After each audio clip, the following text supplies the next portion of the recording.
Hello friends, இப்போ நம்ம என்ன பார்க்க போகிறோம் அப்படின்னா ப்ரோட்டீன் ரிச் வெஜ் கிரேவி தான் பார்க்க போகிறோம். அதுக்கு கட் பண்ணி வச்ச டோஃபு எடுத்துக்கோங்க. அதில் மசாலாஸ்லாம் ஆட் பண்ணி அதை மிக்ஸ் பண்ணி வச்சுக்கலாம். மல்லித்தூள், மிளகாய்த்தூள், காஷ்மீரி சில்லி பவுடர், கரம் மசாலா, இஞ்சி பூண்டு பேஸ்ட்டு எல்லாம் போட்டு, உப்பு இதெல்லாம் போட்டு மிக்ஸ் பண்ணிக்கோங்க.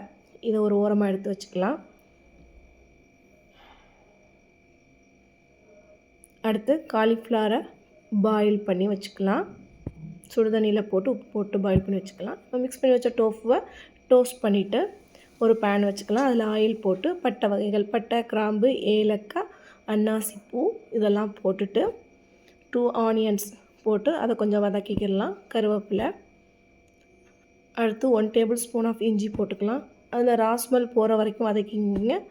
அடுத்து கட் பண்ணி வச்ச 2 தக்காளி அதையும் போட்டு வதக்கிட்டு உப்பு போட்டுக்குங்க.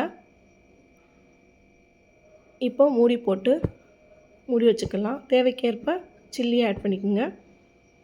இப்போ கட் பண்ணி வச்ச வெஜிடபிள்ஸ், என்னென்ன வெஜிடபிள்ஸ் இருக்கோ அதெல்லாம் ஆட் பண்ணிட்டு மசாலாஸ் ஆட் பண்ணிடலாம்.